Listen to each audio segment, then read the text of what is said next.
Hello বন্ধুরা, আজকে আমি আলোচনা করব এমন কিছু প্রিপোজিশন নিয়ে যেগুলোর ইংরেজিতে প্রচুর ব্যবহার রয়েছে।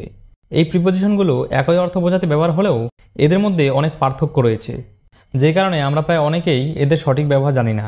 যেমন ওভার, অ্যাবভ, অন, আপ এগুলো উপরে অর্থে ব্যবহার হলেও এগুলোর মধ্যে বেশ কিছু পার্থক্য রয়েছে। আবার under, beneath, underneath, below, down এগুলো নিচে বোঝাতে ব্যবহার হয়, কিন্তু এদের মধ্যেও বেশ কিছু পার্থক্য রয়েছে। তো প্রথমে আমরা আলোচনা করব যে প্রিপোজিশনগুলো উপরে বোঝাতে ব্যবহার হয়। যেমন প্রথমে রয়েছে আমাদের অন। বন্ধুরা, অন আমরা তখনই ব্যবহার করব যখন কোনো কিছুর উপরে কোনো কিছু স্পর্শ করে থাকবে। ধরুন এখানে একটা টেবিল রয়েছে, তার উপরে একটা বই রাখা আছে, তো বইটা টেবিলকে স্পর্শ করে রয়েছে, তো আমরা কি বলবো? The book is on the table, মানে বইটা টেবিলের উপরে রয়েছে। The book is on the table. তারা বলতে পারেন যে বিড়ালটি বেঞ্চের উপরে। The cat is on the bench. তো এখানে বই আর বেড়াল যে বসে আছে টেবিলকে এবং বেঞ্চকে স্পর্শ করে রয়েছে। তো কোনো কিছুর অবস্থান যখন কোনো কিছুর উপরে হবে এবং সেটা স্পর্শ করে থাকবে, তখন আমরা সেক্ষেত্রে অনের ব্যবহার করব। এরপর রয়েছে আমাদের ওভার। কোনো কিছুর ঠিক উপরে কোনো কিছুর অবস্থান বোঝাতে ওভারের ব্যবহার হয়। এক্ষেত্রে কোনো কিছুর উপরে কোনো কিছু টাচ করে থাকবে না, মানে একদম উপরে অবস্থান করবে কিন্তু সেটা হচ্ছে আমাদের টাচ করে থাকবে না। যেমন ধরুন এখানে টেবিলের ঠিক উপরে সিলিং ফ্যানটা রয়েছে, তো ফ্যানটা টেবিলের সঙ্গে টাচ করে নেই, কিন্তু টেবিলের একদম ঠিক উপরে রয়েছে, তো ফ্যানটা হচ্ছে টেবিলের উপরে রয়েছে। The fan is over the table. এরপরে বলতে পারেন the fan is over my head. হয়তো আপনি একদম ফ্যানের ঠিক নিচে আছেন, কিন্তু ফ্যানটা কিন্তু আপনার মাথার সঙ্গে টাচ করে নেই, ঠিক আছে? আপনার ঠিক উপরে রয়েছে কিন্তু টাচ করে নেই, তো সেক্ষেত্রে আপনি বলবেন যে the fan is over my head. তো কোনো কিছুর ঠিক উপরে বোঝাতে কিন্তু সেটা স্পর্শ করে থাকবে না, তো সেক্ষেত্রে আমরা ওভারের ব্যবহার করব। তো এরপরে রয়েছে অ্যাবভ। অ্যাবভও কোনো কিছুর উপরে বোঝাতে ব্যবহার হয়, কিন্তু এক্ষেত্রেও মানে টাচ করে থাকবে না, ঠিক আছে? কিন্তু আমরা ওভারের ক্ষেত্রেও দেখেছি যে কোনো কিছুর উপরে কোনো কিছু টাচ করে থাকবে না, অনেকটা উপরে থাকবে। তাহলে পার্থক্যটা কোথায়? পার্থক্য এটাই যে ওভারের ক্ষেত্রে কোনো কিছুর ঠিক উপরে কোনো কিছুর অবস্থান বোঝাবে, কিন্তু অ্যাবভ কোনো কিছুর ঠিক উপরে বোঝায় না। যেমন ধরুন এখানে দেওয়ালে একটি ঘড়ি রয়েছে এবং এখানে টেবিলটা রয়েছে, তো টেবিলের ঠিক উপরে কিন্তু ঘড়িটা নেই, কিন্তু টেবিলের উপরে রয়েছে এবং ঘড়িটি কিন্তু টেবিলকে টাচ করেও নেই, তো এই ক্ষেত্রে আমাদের অ্যাবভের ব্যবহার হবে। তো ঘড়িটি টেবিলের উপরে রয়েছে। The clock is above the table. The clock is above the table. আরও বলতে পারেন যে ছবিটি টেবিলের উপরে রয়েছে এবং সেটা টেবিলকে টাচ করে নেই এবং টেবিলের ঠিক উপরেও নেই।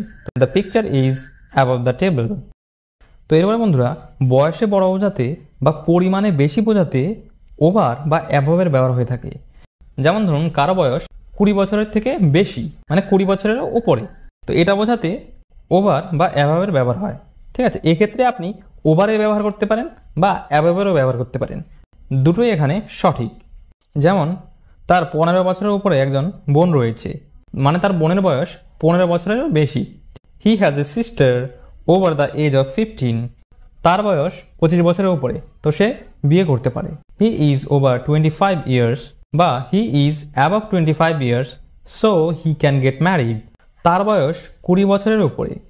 She is over the age of 20। তো এটা দেখলাম আমরা বয়সে বেশি বোঝাতে ওভার বা অ্যাবভের ব্যবহার হচ্ছে। তো পরিমাপে বেশি বোঝাতেও ওভার বা অ্যাবভের ব্যবহার হয়, যেমন দৈর্ঘ্য, প্রস্থ, উচ্চতা, ওজন ইত্যাদি। যেমন the weight of the bike is over 100 KGs বা অ্যাবভ 100 কেজিস, মানে বাইকটার ওজন 100 কেজিরও বেশি, মানে 100 কেজির ওপরে। His height is over 6 feet বা his height is above 6 feet, মানে তার উচ্চতা 6 ফুটেরও বেশি, অর্থাৎ 6 ফুটের উপরে। The length of the street is over 4 kilometres, অথবা বলতে পারেন the length of the street is above 4 kilometres, অর্থাৎ এই রাস্তাটির দৈর্ঘ্য 4 কিমিরও বেশি, মানে 4 কিমির ওপরে। তো আমরা বয়সে বড় বা পরিমাণে বেশি বোঝাতে ওভার বা অ্যাবভের ব্যবহার করতে পারি।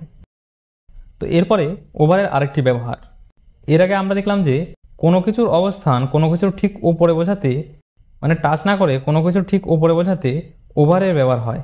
এক্ষেত্রে মনে করুন কেউ কোনো একটা বেড়ার উপর দিয়ে লাফিয়ে এপাশ থেকে ওপাশে গেল, তো এই যে কোনো কিছুর উপর দিয়ে এটা বোঝাতে এক্ষেত্রে ওভারের ব্যবহার হয়। যেমন সে বেড়ার ওপর দিয়ে লাফ দিল বা সে বেড়ার ওপর দিয়ে লাফালো।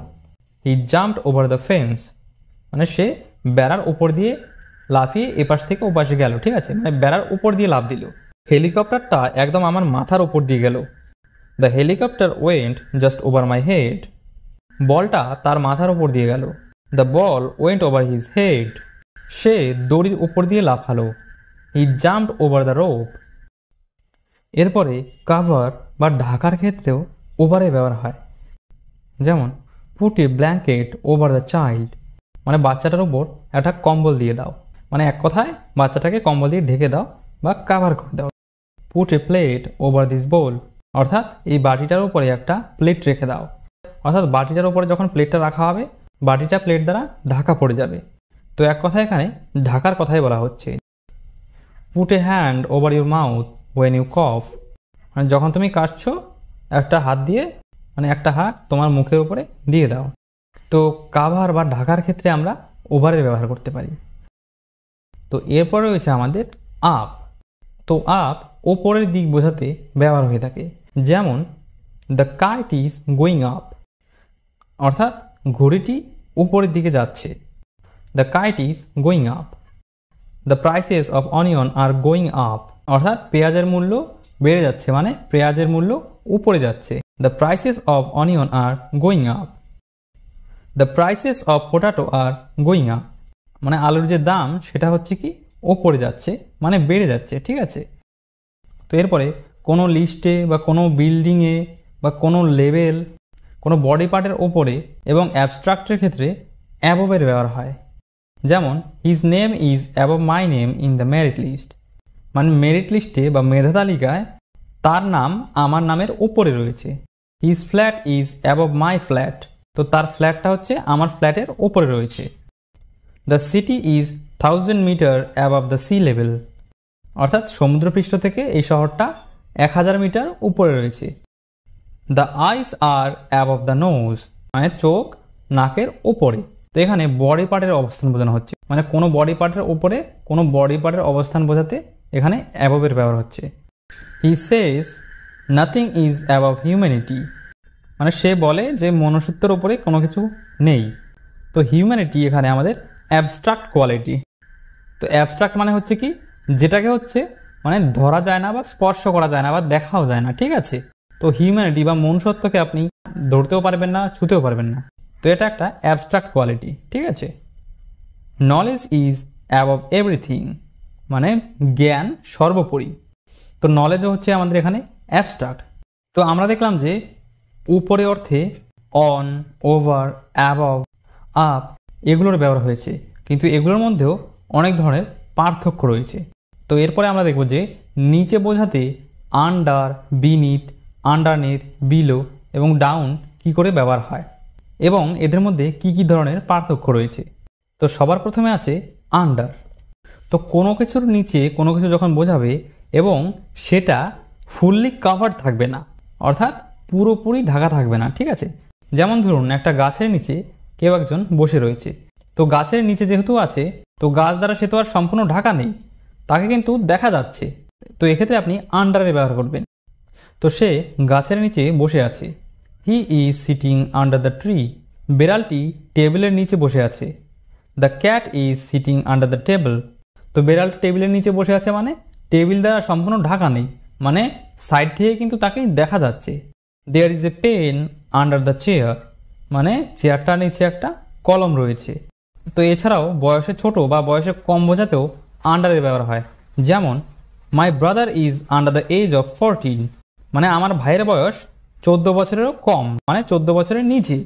মাই brother is under the age of 14, তোমার বয়স 18 নিচে, সেই কারণে তুমি বিয়ে করতে পারবে না, মানে তোমার বিয়ে করার অনুমতি নেই। You are under 18, that's why you are not allowed to get married. তো এরপরে ওজনে কম বোঝাতেও আন্ডারের ব্যবহার হয়। যেমন the weight of the bike is under 50 kgs, মানে বাইকটার ওজন 50 কেজিরও নিচে, মানে 50 কেজিরও কম। The weight of the bike is under 50 kgs. তো এরপর হচ্ছে আমাদের বিনিথ এবং আন্ডারনিথ।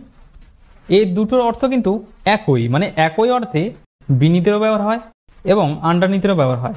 তো বিনিত এবং আন্ডারনিথ তখনই ব্যবহার হয় যখন কোনো কিছুর নিচে কোনো কিছু একদম ফুললি কাভার থাকে, মানে কোনো কিছুর নিচে কোনো কিছু একদম সম্পূর্ণ ঢাকা থাকবে। My mobile was underneath the blanket, মানে আমার মোবাইলটা কম্বলের নিচে ছিল। মাই মোবাইল ওয়াজ আন্ডারনিথ বা beneath the blanket. The pen is underneath the book, মানে কলমটি হচ্ছে বইয়ের নিচে রয়েছে। তো বইয়ের নিচে রয়েছে মানে বই দ্বারা হচ্ছে ঢাকা রয়েছে, মানে কলমটি দেখা যাচ্ছে না বাইরে থেকে, ঠিক আছে। The pen is underneath the book বা the pen is beneath the book. তো এরপরে রয়েছে বিলো। কোনো লিস্টে, কোনো বিল্ডিংয়ে, কোনো লেভেল বা কোনো স্তর বা কোনো বডি পার্টের নিচে কোনো বডি পার্ট এবং অ্যাবস্ট্রাক্টের ক্ষেত্রে কোনো কিছুর নিচে কোনো কিছু বোঝাতে বিলোর ব্যবহার হয়।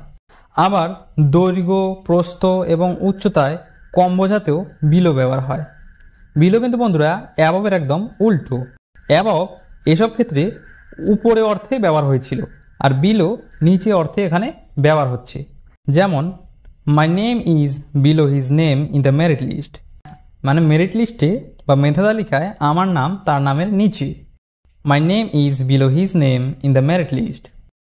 তার ফ্ল্যাট আমার ফ্ল্যাটের নিচে। His flat is below my flat. নাক হচ্ছে চোখের নিচে, মানে নাকের অবস্থান চোখের নিচে। The nose is below the eyes, মানে এখানে বডি পার্ট বোঝানো হচ্ছে যে নাক হচ্ছে চোখের নিচে অবস্থান করে। The nose is below the eyes. His performance was below my expectation, অর্থাৎ তার পারফরমেন্স আমার এক্সপেকটেশনের থেকেও নিচে ছিল, মানে যতটা আমি আশা করেছিলাম তার থেকে নিচে ছিল। His performance was below my expectation. My height is below 6 feet, মানে আমার হাইট বা উচ্চতা 6 ফুটের নিচে বা 6 ফুটের থেকেও কম। My height is below 6 feet. The length of the street is below 4 kimis, মানে এই রাস্তার দৈর্ঘ্য মানে 4 কিমির থেকেও কম। The length of the street is below 4 kimis. তো এরপরে রয়েছে ডাউন। ডাউন হচ্ছে আপের ঠিক উল্টো, নিচের দিকে বোঝাতে ডাউনের ব্যবহার হয়। যেমন the prices of the onion are going down, মানে পেঁয়াজের দাম নিচের দিকে যাচ্ছে, মানে পেঁয়াজের দাম কমছে। The prices of the পোটাটো are coming down, অর্থাৎ আলুর দাম কমে আসছে, মানে আলুর দাম নিচে আসছে। The prices of the পোটাটো are coming down. তো আমরা কি দেখলাম, নিচে বোঝাতে আন্ডার, বিনিথ, আন্ডারনিথ, বিলো এবং ডাউনের ব্যবহার হয় এবং এদের মধ্যে বেশ কিছু পার্থক্য রয়েছে। তো এগুলোই ছিল মোটামুটি আজকের আলোচনার বিষয়। তো আশা করছি আপনারা সবাই বুঝতে পেরেছেন। তো ভিডিওটি যদি আপনাদের ভালো লেগে থাকে তাহলে ভিডিওটিতে একটি লাইক করে দেবেন এবং চ্যানেলটিকে সাবস্ক্রাইব করে দেবেন। তো আজকের ভিডিও এই পর্যন্তই, আবারও দেখা হবে একটি নতুন ভিডিওতে। ততক্ষণ পর্যন্ত আপনারা সবাই ভালো থাকবেন, সুস্থ থাকবেন।